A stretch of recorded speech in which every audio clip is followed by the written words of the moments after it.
नमस्कार दोस्तों। इस वीडियो जिस पर्पज से हम बनाने जा रहे हैं, जिस चीज को समझाने, जिस पर्व को समझाने, जिस फिलोसफी को, जीवन के शैली को समझाने जीने जा रहे हैं, उसको समझने के लिए इसके पहले कि हम उसमें उतरे, एक छोटी एक दो कहानी कहना जरूरी है, क्योंकि वो कहानी से ही समझ में आएगा कि हम कहना क्या चाहते हैं। तो कहानी ये है, तो कहानी नहीं है, बड़े फिलोसफिकल चीजों को, बड़े गहरे चीजों को बड़े आसानी से समझाने की एक तरीका है। इस तरह की कहानी है, बड़े दार्शनिकों की कहानी है कि मैंने सुना है।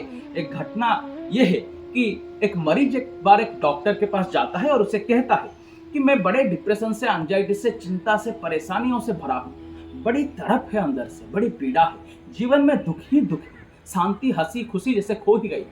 तो डॉक्टर उसे कहते हैं, तो टेस्ट करवाते हैं, पूरे नक्शे लेके सिर तक उसको टेस्ट करवाते हैं। फिजिकली वो सही है, तो उसे कहते हैं फिजिकली तुम सही हो, रक्त, मांस, मज्जा, हड्डी तुम्हारा सब सही है, फिजिकली तुम्हारा कोई प्रॉब्लम नहीं है। तो तुम किसी भी कारण से डिप्रेशन में हो तो तुम एक काम करो, तुम मंदिर वगैरह में जाओ, बैठो, वहां पे शांति मिलेगी। तो आदमी कहता है कि मैं हजारों मंदिरों में जाके देख चुका हूँ, शांति नहीं मिलती, हजारों डॉक्टरों के पास जा चुका हूँ, राहत नहीं मिलती। तो डॉक्टर उसे कहते हैं तो फिर काम करो, सिनेमा हॉल में जाओ, फिल्म देखो। तो वो कहता है फिल्म जाके देख चुका हूँ, बैठने की मर्जी नहीं होती।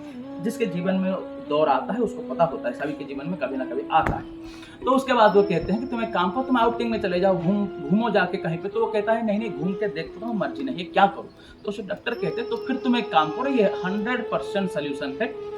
इस जहाँ पे हमारा क्लिनिक है उसके पास में एक पंडाल है, सर्कस का पंडाल है। वहाँ पे हर रविवार को एक बड़ा सर्कस लगता है, वहाँ पे एक जोकर आता है, उसके परफॉर्मेंस से तुम हंसोगे, खुश हो ही जाओगे, इतने चिंता में हो। डॉक्टर ने कहा मैं भी जब कभी कभी दुख में, परेशानी में होता हूँ तो जाता हूँ, हंस ही लेता हूँ, जितने परेशानी हो। तो वो जोकर हंसता है, कुछ कहता है, वो आदमी हंसता है। तो वो कहते हैं कि जब वो आदमी हंसता है तो उसे पूछते हैं कि तुम हंस क्यों रहे हो। तो आदमी कहता है डॉक्टर साहब वो जो जोकर है वो मैं हूँ, मुखौटा के पीछे का वो आदमी मैं ही हूँ, जितने पीड़ा हो जोकर आके हंसाता है अपने आप।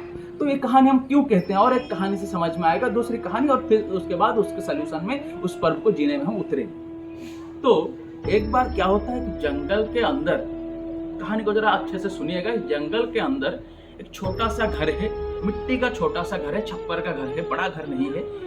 उसके अंदर एक गरीब आदमी और उसकी बीवी बैठे हुए हैं। बाहर बड़ी बारिश है, बड़े जोर से बिजली कड़क रही है, बड़े जोर से तूफान चल रहे हैं, हवा चल रही है, बारिश हो रही है। इस बीच वो दोनों अंदर बैठे हुए हैं, रोज कमाते हैं, रोज खा लेते हैं, और इस तरह से उनकी जिंदगी चलती है। तो अचानक क्या होती है, एक कोई आदमी आके दरवाजे में बुलाता है उस बारिश में। तो उसकी बीबी कहती है कि दरवाजा खोले या ना खोले। तो आदमी कहता है कैसी बात कर रही है, इतनी बारिश बाहर है, एक आदमी दरवाजे पे खड़ा होके आसरा के लिए बुला रहा है, तू खोले कि ना खोले, पूछ कैसे रही है, खोल। तो दरवाजा खोले जाते हैं, वो तीनों आके अंदर बैठते हैं। और थोड़े देर बाद एक आदमी फिर बुलाता है दरवाजे, शायद जंगल में कोई जा रहा था, राह के पथिक बारिश से डर के बुला रहा है, बारिश से बचने के लिए। तो वो पत्नी कहती है कि खोले कि ना खोले। तो वो पति कहता है कैसे सवाल पूछता है, खोल। तो वो जो आदमी, जो पहला पथिक अंदर बैठा है, वो कहता है कि हम तो तीन यहाँ पे बैठे हुए ही है, और एक आदमी यहाँ पे कैसे आएगा, कैसे पकड़ेगा, जगह कहाँ है, और उसको खोलने की क्या जरूरत है, जगह कहाँ है। तो वो आदमी जो घर का मालिक है, जो गरीब है, वो कहता है, बहुत अच्छी बात कहता है, उसके बात को जरा अच्छे से सुनिएगा। वो कहता है कि ये कोई अमीर का महल नहीं है कि जहाँ पे जगह की कमी हो, ये गरीब का कुटिया है, यहाँ पे जगह भरपूर है। और एक बार सुनिए, वो कहता है कि ये कोई अमीर के महल नहीं है जहाँ पे जगह की कमी हो, ये गरीब की कुटिया है जहाँ पे जगह भरपूर है। उसका कहना यह है कि जगह दिल में होना चाहिए, उसे खोलो। तो खोला जाता है, वो आदमी आकर अंदर बैठता है। फिर थोड़ी देर बाद कोई फिर से दरवाजे में सिर पटकता है। तो वो जाके उस दरवाजे में जो छेद होते हैं उससे देखता है। तो वो इस बार एक आदमी नहीं, एक गधा है। शायद वो गधा वहां से गुजर रहा था, बारिश से, बिजली से डर के दरवाजे में बुला रहा है कि इंसान है, मुझे रक्षा करेंगे। तो घर का मालिक कहता है कि दरवाजा खोलो। तो वो जो दो पथिक है वो कहते हैं कि क्या बात कर रहे हो, हम यहाँ पे तीन आदमी थे, यहाँ पे चार हैं, जगह नहीं है, खड़े हैं, पास पास बैठे तो चार हैं, इसलिए खड़ा होना पड़ता है, अब क्या करें, उसको क्यों खोले। तो और ये इंसान भी नहीं है, गधा है। तो वो आदमी कहता है, घर का मालिक, और एक बार सुनिएगा, आपके अंदर से अगर सच में ताली ना निकले, रूह से वाह ना निकले तो कहिएगा। वो कहता है कि यही तो फर्क है, अमीरों के महलों में इंसानों के साथ भी गधे के जैसा व्यवहार किया जाता है, ठीक गरीब के पास गधे के साथ भी इंसान के जैसा ही व्यवहार किया जाता है। इसको अंदर आने दो, 4 आदमी अच्छे से खड़े हैं, थोड़ा करीब-करीब खड़े होंगे, गप्पे लगाएँगे, बारिश का उसको लिया जाता है। ये कहानी हम कहते हैं, ये कहानी हम क्यों कहें?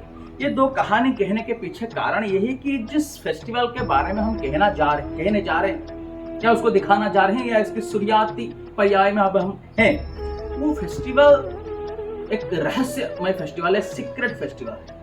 वो बहुत बड़े तरीके से, जैसे शिव की पर्व है महाशिवरात्रि, वो बड़ा फेमस है, बड़ा प्रसिद्ध है, काशी में है, महाकालेश्वर में, सब जगह है। ये जो पर्व है शिव का विवाह शीतल षष्ठी जिसको हम कहते हैं, ये प्रसिद्ध है, पर उतना नहीं है, और ना होने के पीछे कारण भी है।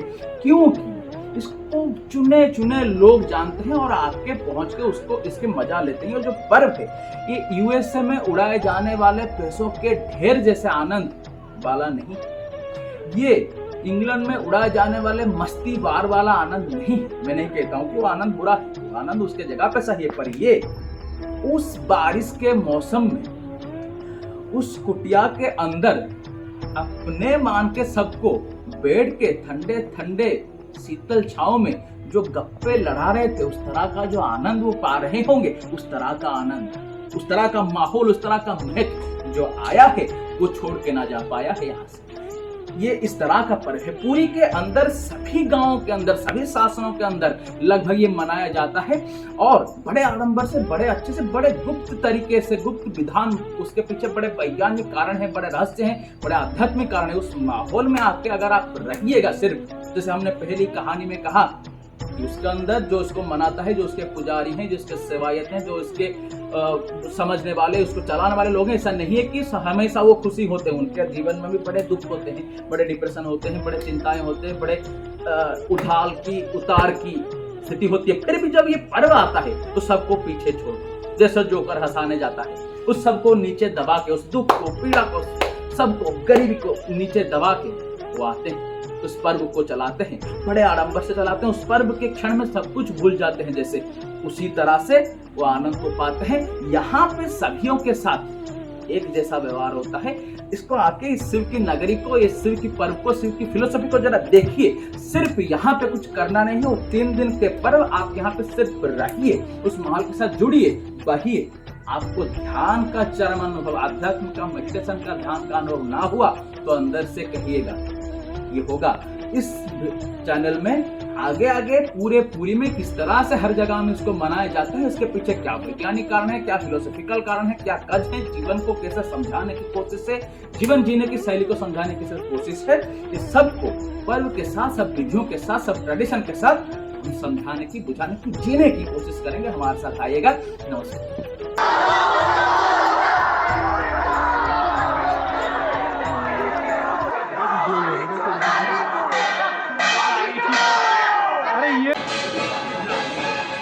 भेजो।